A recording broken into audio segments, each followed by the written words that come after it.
왕이 외교부장이 마스크를 가리킨 이유. 예. 왕이 중국 외교부장이 오늘 한중 외교장관 회담을 시작으로 방한 첫 공식 일정 시작했습니다. 그런데 당초 10시로 잡혀있던 회담 시간이 25분이나 늦춰졌는데요. 왕이 부장의 화면 잠시 만나보겠습니다.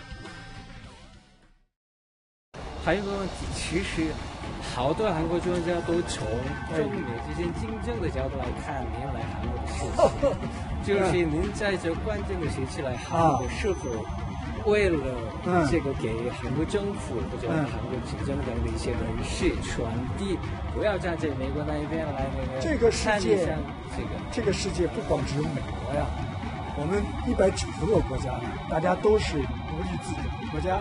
韩国也是，中国也是，特别是有很多人经验。 왕이 부장의 얘기, 내용 얘기를 해보기 전에 먼저 장혜철 평론가님. 오늘 25분 또 지각을 했다는데, 이 외교 결례 논란이 꼭 외교, 왕이 부장 관련해서는 불거지고 있거든요.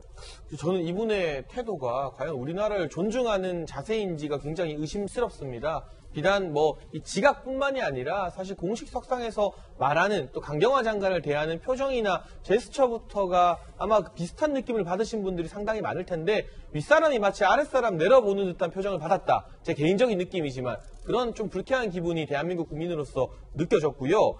이 왕이 부장의 숙소에서 회담이 열리는 청사까지 평균 15분이 걸린다고 합니다. 네. 그런데 10시 회의였는데 아예 출발을 10시 5분에 해버린 거예요. 그러면 일찍 출발해서 교통체증 때문에 늦었다면 누가 뭐라고 하겠습니까? 하지만 출발 자체를 늦게 했다는 건 의도적으로 지각을 한 것이 아니냐 이런 의혹을 제기할 수밖에 없는 것이고요. 이게 또 처음이 아닙니다. 지난해 12월에 방한했을 때는 무려 100명이 기다리고 있는 간담회에 참석하는데 40분 지각을 했고요. 또 2017년에 우리 문재인 대통령이 중국을 방문했을 때 문재인 대통령의 어깨를 두드려서 결례 논란이 일어났습니다. 만약에 우리 국내 야당 정치인이나 야당 당대표라 할지라도 문재인 대통령 어깨 두드리면 난리가 나지 않겠습니까? 결례라고. 그런데 왕이 부장은 그 같은 결례를 연속적으로 보여주고 있어서요. 이건 우리 정부 차원에서라도 공식적으로 항의할 만한 사안인 것 같습니다. 3년 전 어깨 두드린 거에 대해서는 또 정말 두드린 게 맞느냐 아니면 살짝 쓰다듬은 거냐 그것도 당시 논란도 좀 있었어요.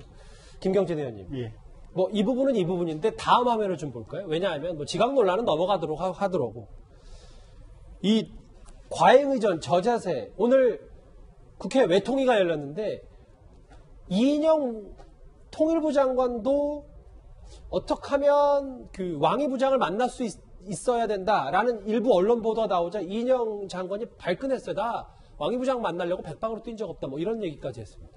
백방으로 뛰었는지 아니면 조금 뛰셨는지 그건 모르겠는데요. 저게 이제 저런 상황이면 사실은 우리나라 외교부에서 조금 조정이나 조율이 좀 필요하지 않을까 싶고요. 아무리 국무위원이고 중견 정치인이라고 하지만 개인적으로 저런 상황을 또 저런 노력을 한다고 하는 것은 국가 전체 차원에서 적절하지 못한 측면이 좀 있다. 그래서 큰 틀에서 대한민국의 품격을 지키기 위해서는 각각의 정치인, 각각의 국무위원들이 스스로 품격을 지켜야 된다. 좀 그런 생각이 좀 듭니다. 중국 내 서열 20위, 물론 외교부장의 입김도 대단합니다만 왕이 부장 만나려고 너무 여권에서 많은 인사들이 다 만나는 거 아니냐라는 게 지금 야당의 시각인 것 같은데요.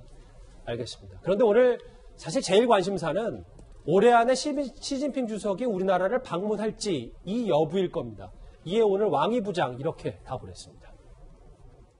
你看我们现在都戴着口罩，这样实际上它的氛围会受影响。明白。这访问就是大家高高兴兴，是吧？也不见得是疫情结束，主要是能够完全控制住。 이도훈 의원님, 저에게는 왕이 부장 얘기를 빌어서 얘기하면 시진핑 주석의 올해 연말 방안은 사실상 물 건너갔다 이렇게 봐야 됩니다. 외교 용어로 A를 하면 B를 하겠다 하는 거는 B에는 그 초점이 없고 A에 초점이 있는 겁니다. 그러니까 코로나가 통제되면은 시진핑 주석 방안이 가능하다. 코로나가 연말까지 통제가 안 되겠죠. 지금 원래 이제 시진핑 주석의 방한 계획은 있었는데 미국에서 바이든 대통령이 당선되면서 갑자기 국제 외교 환경이 많이 바뀌었습니다. 거기에 대해서 새로운 전략적 결정을 하고 이런 문제에 일단 시진핑 주석은 치중할 것 같고 사실 왕이 부장 왔는데도 이렇게 우리나라가 들떡들떡하니 굳이 시진핑 주석까지 와가지고 뭔가를 할 이유는 없겠죠. 다만 올 연말에 코로나 문제가 어느 정도 좀 가라앉으면 한중일 정상회담이 열릴 수가 있습니다. 아하. 우리나라가 호스트할 차례입니다. 근데 거기에는 그 시진핑이 오는 게 아니라 리커창 총리가 오게 돼 있습니다. 그래서 만약에 최선의 시나리오가 된다면 서울에서 문재인, 리커창, 스가 3자 정상회담이 열릴 가능성을 배제할 수는 없지만 예. 현재의 한중 관계나 한일 관계로 미뤄볼 때 그것도 장담하기는 어려운 상황입니다.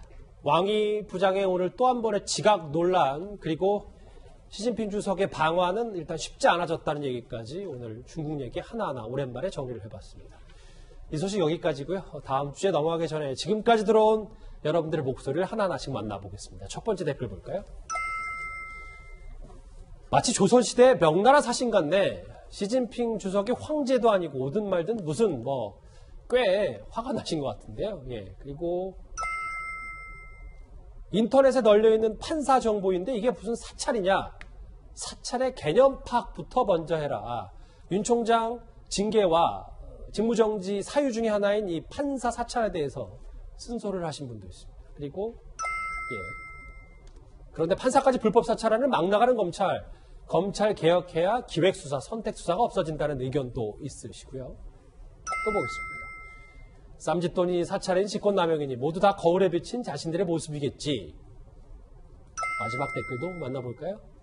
대통령님, 국민들 피로감 좀 풀어주세요. 추 장관과 윤 총장 모두 물러나게 해주세요. 이제 대통령에게 호소하는 마지막 댓글까지 만나봤습니다. 바로 이어서 실시간 검색어도 함께 만나보도록 할까요? 예. 오늘 새벽이었습니다. 세계적인 축구 스타 호날두 메시 전에는 마라도나가 작년 60세 일기로 심장마비로 세상을 떴습니다. 이 소식 꽤 관심이 많이 받았고 앞서 이제 고검장 얘기 이제 윤 총장 관련해서 이제 추 장관에게 비판 선언을 냈던 고검장 얘기. 배우 김민희 씨에게 오랜만인데요. 뉴욕타임즈가 21세기를 빛낸 배우 중에 송강호 씨와 함께 배우 김민희 씨의 이름을 올렸습니다. 실시간 검색은 이 정도에서 정리를 할까요? 그리고 다음 주제 하나가 더 남아있습니다.